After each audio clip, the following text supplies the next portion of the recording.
Hello everyone, hope you're doing well. It's time to go over some news items in War Thunder once again today. There's a few little things, a changelog, and also an event that is going on over the weekend. And also just a reminder that there are Twitch drops going on right now. Today you can get yourself the Panzer 470 skin, which is a beautiful one. And then if you just go over to the YouTube channel, you can have a look and get some stuff for free. At the same time over the weekend, on the official esports streams, there will also be some other camouflages which are available as well. In this video, we're going to also have a look at how to maybe change Convertible RP to be a little bit more useful compared to what it is now. But the other thing is, first of all, the event. So over the weekend, you can get yourself the decal for the British Armed Forces Day. This is going from the 23rd of June until the 26th of June, and you can get the British Armed Forces Day decal. It's really nice. It's also what seems to be part of a collection that Gaijin are doing. Like, there's a lot of these decals which are very similar to each other, and I'm wondering if in the future they're going to make them into full collections. So it might be worth actually picking them up just for that, but then again, they're not couponable, so it would be weird if they did. Maybe it's just a similar art style across the place. It also says the United Kingdom celebrates its armed forces on the last Saturday of June, which is the 24th this year. A week before the holiday, flags of the armed forces are raised across the country, and on the 21st of June, a reserve day is held. The UK celebrates its veterans, cadets, and civil servants alike. Just as another reminder, the PT-76 for China is being removed on the 27th of June, so if you haven't grinded it now, it will be gone forever. You have 3 days to make sure that it's there and that you keep it, so make sure to do that so you can get access to it. Just remember, after this point, it will just no longer be available. It'll be hidden if you don't get some research into it. So make sure to get it. It's never nice to hear about stories of people in the future who didn't get access to content because it was removed, so I'm trying my best to make sure that people know about it. Next, we have the update, 2.27.0.57, and following the major update, it looks like we're doing a bunch more bug fixes. I don't know what it is about this update. There was a lot of things all over the place, especially when it came to sound, and I'm personally getting some weird client and server issues, meaning that the stuff that I see is not exactly matching up with what's going on the client, and they must have done some kind of weird change this update which affects that. Maybe it's to do with the missiles, maybe it's to do with how stuff is sorted. I don't exactly know what's the issue, but it seems a bit all over the place. For ground vehicles, the gun carrier 3-inch, the armoring of the frontal parts of the vehicle cabin has been fixed, and also on the Type 10, they've done the same, but for the gunner's sights and, of course, the TKX, the vehicle hull armoring has been fixed too, which is kind of important. The German Bulldog, the LEKPZ M41, the armoring of the shoulders of the turret has been fixed. There's a lot of armoring issues with many vehicles at the moment. And then the Leopard 2A4, the Premium Leopard, SDRV-121, 2PL, and also the 2A4 for Finland. The armoring of the shoulders of the turret has also been fixed, and placement of the gunner has been fixed as well. So there was a bunch of issues with all of those copycat vehicles. The ZTZ-99-3, the armoring of the driver's hatch has been fixed too, so maybe people won't just be able to go through it so easily. And the ZTZ-96, the 96A, and the P, the armoring of the commander's turret has also been fixed. And the SARC Mark 4A, they've also fixed the animation of the turning wheels, which I didn't think was an issue when I played it, but maybe it was one caused by a further update. The aircraft, the Focke-Wulf 189A1, the gunner model has been fixed.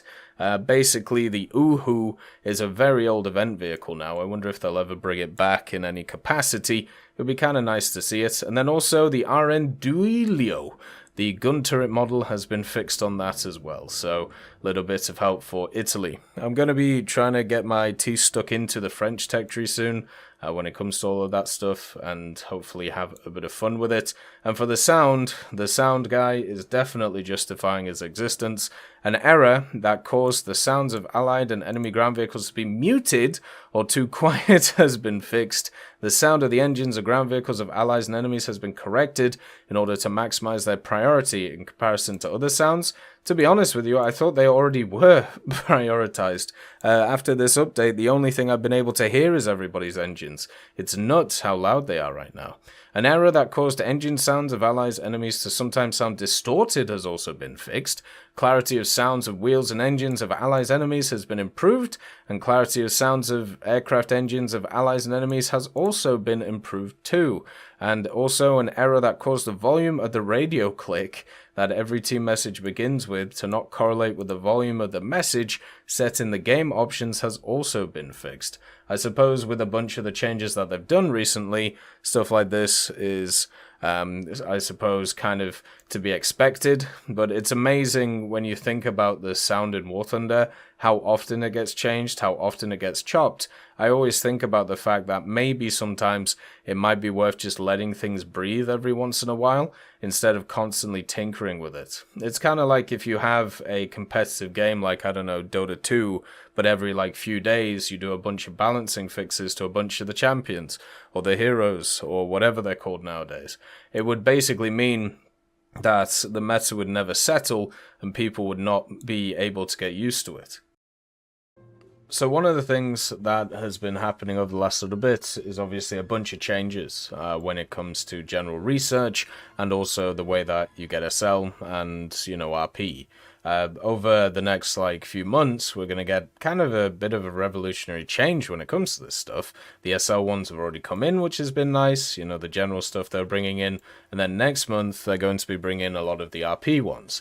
Now, one of the things that I feel like has been forgotten about when it comes to War Thunder is not just like the player card, which hasn't really changed if you think about it over like the times of its existence. It's generally been, you know, around the place and not really done anything. You know, it would be nice to have like a search tab on the service record so you could like have a look at different vehicles, kind of like how they just put a search tab for decals and stuff. Maybe they could like rejuvenate a bunch of these areas, or you know, maybe sort this out, like get some kind of sorting set up for this. But one of the areas which hasn't been touched and is always talked about is convertible research points. So convertible research points is one of those things I've never used. And the reason is because in order to use them, basically what you have to do is you have to boost RP. So if you want to actually, let's say, research something with GE, you have to use convertible RP. And, you know, it's at a standard cost. You can see it here and how it's all set up and everything. But for me, I've never boosted research. I've always just ground out all of the vehicles that I have.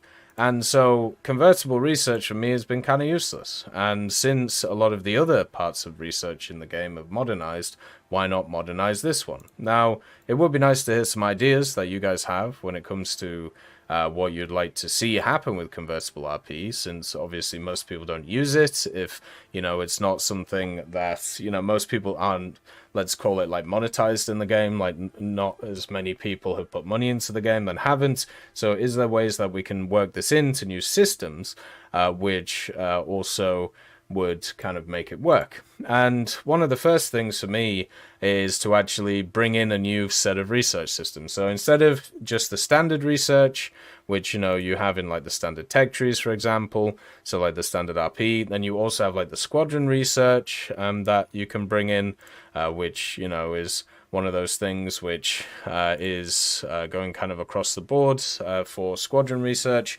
you know, being able to do that. What if you bring in a tertiary set of research which is done by convertible research points, or a percentage of convertible research points? And what you can do there is you can research hidden vehicles. So there's a bunch of hidden vehicles in the game now, a ton of them. There's a bunch of SPs that are missing from the Soviet tech tree. There's a bunch of Year 2 MTATs, which most people don't have. There's also, for example, in the German tech tree, there is literally all of the Italian vehicles that were removed from the game a long time ago. For nowadays, since Italy got added, and also 2 of these were just removed even before then. You have also, of course, stuff like the Tiger 2105, the Flak Panzer 341, the Panther 2. All of these are key to a 6-7 lineup, which without them doesn't really exist for Germany, apart from some TDs and obviously the Tiger 2H. And then you have other things like the Chinese PT-76 that's been removed. And my question is, I really don't like the idea that some players get access to things and other players don't, right? And this is the same with like events. I wish they brought back like a trading system so people could get like old event vehicles. I wish it was easier to be able to get access to stuff which veteran players have had access to for a long time, and generally, you know, just can kind of kick people's teeth in with them if they feel like it. Stuff like the KV220, right, is one of these examples. So I would like a system where Convertible RP is used to be able to research not just stuff like old event vehicles, but also stuff like vehicles that have just been straight up removed from the game. Whether it's for historical reasons, whether it's for other reasons, whatever the reasons are, I think it would be a good change. Then, the other thing is you could use them for crew training, because technically it is kind of, you know, crew XP along with, you know, the standard research in the game. The way that the crew XP works, or the way that you get crew levels, if you have a look at the wiki or whatever it is, it's tied to obviously how you do in battles. So is this. So maybe you could either use it to have a percentage boost on the accelerated training front of things, like instead of using the GE, or literally just buying crews, like recruiting them here, or maybe even crewing crews if you wanted to with that, because it's all kind of intertwined in that system. The other one is just using it for general research, right? Like maybe it's a reduced rate, and maybe instead of having to convert it for GE, you could convert it for an absurd amount of SL. Going into like the next few months, SL is going to be one of those things that's going to be in abundance for a lot of people. Once they bring in that change for premium players where you just can't lose SL, you know, you can't go negative, people's SL accounts are just going to absolutely balloon.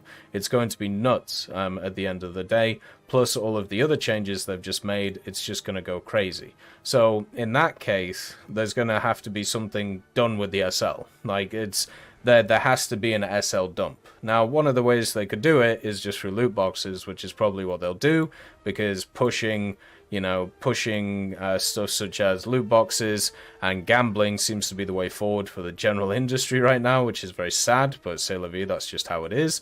Or the other thing that they could do with it is create other SL dumps, such as the use of this in tandem with SL for different things, just at an absurdly high cost. So we'll have to see how that goes. For me, I would obviously prefer the first option. You guys let me know what you think as well. And as always, hope you have a wonderful day. And I'll see you next time.